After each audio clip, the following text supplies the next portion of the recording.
চলো আজ আমি রান্না করব লাল লাল করে চিকেন। তো কেমন করে রান্না করি আজকে প্রথমবার তোমাদের সাথে ভিডিওটা শেয়ার করলাম। তো সবার প্রথমে এখানে মাংসর জন্য যা যা লাগে সব কিছু উপকরণ আমি রেডি করে নিয়েছি। আর এদিকে আমি ভাত বসিয়ে দিয়েছি, আলু সিদ্ধ, আর এদিকে ডাল সিদ্ধ। ডাল সিদ্ধ বড়মশাই খুব ভালোবাসে খেতে। আর এদিকে দেখো রসুন গরম জলে ভেজাতে দিয়েছি, আর এদিকে দই নিয়েছি। আর ডালও আমার প্রায় সিদ্ধ হয়ে গেছে। ভাতটাও দেখো চারিদিকে কি অবস্থা, ভাত পড়ে গেছে। আর এদিকে আলু আমার ভাজা হয়ে গেছে। তো এবার আমি পেঁয়াজ আর টমেটোগুলো ভেজে নেব। অনেকে মাংস কষানোর পরেও টমেটো দাও, আবার মাংসের সাথেও টমেটো দাও। তো আমি টমেটোটা পেঁয়াজের সাথেই ভাজি, আমার এটাই ভালো লাগে, টমেটো গলে যায় ভালো হয়। আর এদিকে আমার মাংসের জন্য সব মশলা রেডি হয়ে গেছে, আদা রসুন কাঁচা লঙ্কা আর শুকনো লঙ্কা সবগুলো একসাথে বেটে নিয়েছি। আর এদিকে মাংস আমার ধোয়া হয়ে গেছে। আর এই যে মশলাটা দিয়ে দিয়েছি, পেঁয়াজ আর টমেটো লাল লাল করে ভাজা হয়ে গেছে আমার। তো মশলাটা দিয়ে এবার অনেকক্ষণ ধরে মানে এই 10 মিনিট মতো কষিয়ে নেব, যতক্ষণ না মশলায় তেল ছাড়ছে। তো এইদিকে মশলাটা কষানো হোক, চলো আমি ওদিকে আর একটা কাজ করব।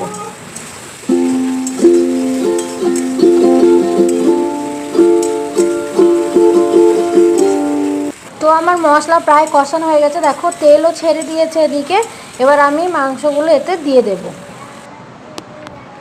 মাংসগুলো এতে দিয়ে ভালো করে আরও 20 মিনিট কষিয়ে নেব।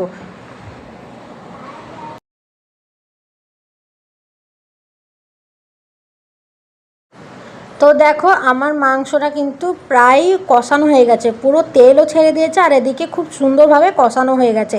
আর তোমাদেরকে আমার সত্যি দেখানোই হয়নি, ফোনটা তখন আমার মেয়ের কাছে ছিল।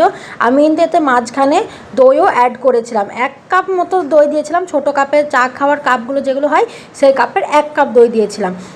আর আমি এই প্রথমবার দই দিয়ে মাংসটা আজকে রান্না করলাম, খেতে সত্যি অসাধারণ হয়েছিল। আমি এর আগে কখনো দই দিয়ে রান্না করিনি, কিন্তু এই প্রথমবারই দই দিয়ে রান্না করেছি। হ্যাঁ, আর একদিনও করেছিলাম, সেদিনও খেতে ভালোই হয়েছিল, কিন্তু আজও সত্যি খুবই সুন্দর খেতে হয়েছিল। তোমরা হয়তো সামনে না খেলে বুঝতেই পারবে না রান্নাটা কতটা টেস্ট হয়েছিল খেতে। তো বড়মশাই তো সেই বলেছে যে হেভি হয়েছে মাংসটা আজকে রান্নাটা।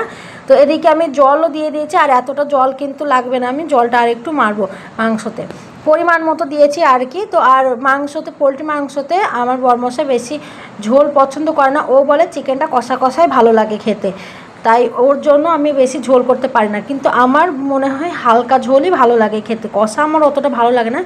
আর তেলটাও কিন্তু আমি অল্প দিয়েই রান্না করেছিলাম, তাও দেখো মনে হচ্ছে কত তেল দিয়েছি। আর তোমরাও কি এইভাবে দই দিয়ে রান্না করেছো মাংস? আর ভিডিওটা কেমন লাগলো অবশ্যই কিন্তু কমেন্ট করে জানিও, আর রান্নাটা কেমন হয়েছে সেটাও জানিও। টাটা।